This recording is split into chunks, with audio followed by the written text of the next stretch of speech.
Hey, so this is our last set of our third workout on phase one.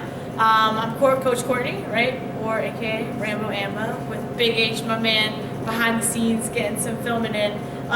So we're going to be doing some lunges, either a reverse lunge or a split lunge, kind of depending on where you're at with the lunge. We'll be doing some 45 and straight arm raises with the resistance band, kind of working on our shoulders. And then we'll also hit it off a little bit of metabolic stuff with the med ball to finish it off. So to start, you can pick between one or the other, right, for these lunges. So pick the one that feels the best on your knees and that you can execute with really good form. So the first one, I would actually have you start in a kneeling position, right? So as if I'm like about to propose to somebody, right? I'm on one knee, I got this 90 degree in my back knee, 90 degree in my front knee. Then from here, I'm just gonna drive straight up, really thinking about squeezing this back glute and then coming back down. So I don't need to come all the way to the ground again, right? Maybe just kiss my knee down there or just kind of tap it down. But either way, right, you're hitting your reps on one side, then you switch to the other side.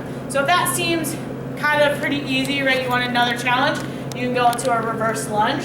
So that would be actually now we're moving and then coming back forward. Always remembering to keep this heel really driving into the ground. You always can load that, right, with the kettlebell, keeping that off my chest. I'm lunging back, thinking about sitting back in it, right? So I'm not here, I'm sitting back in it, driving back through my heel. The next one is our straight arm raises. So I have these bands here. You can also use the ones that we also have with handles. Those work as well. But I like to actually step on it, right? So I'll step on it. So I want to make sure I have a good even tension from the bottom of my position through to the top of my position. So I'm going to go at a 45-degree angle first, right? So I'm not straight ahead. I'm right at a 45, pulling up the palms to the top of, in line with my shoulder, and then bringing them back down.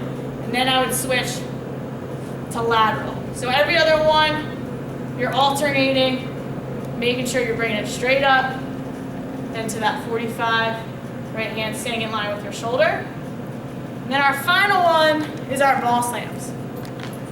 So I have a 25-pound ball here. You can pick any kind of weight. Remember, pick something that is going to challenge you, but it's not going to push you to a limit where your form starts to break down, where you risk kind of hurting your back or your shoulders or anything like that. So with the ball slam, we want to make sure we bring it all the way up and really harness our hips to throw it into the ground, right? So I would finish here, right? Really think about trying to bust that ball open as if I was trying to break open a rock, right? I don't know what's in the rock, but we want to see, right? Opening that rock up. So picking it up nice and safe, bring it up all the way, slam it down nice and hard. Trying to get as much power from our hips.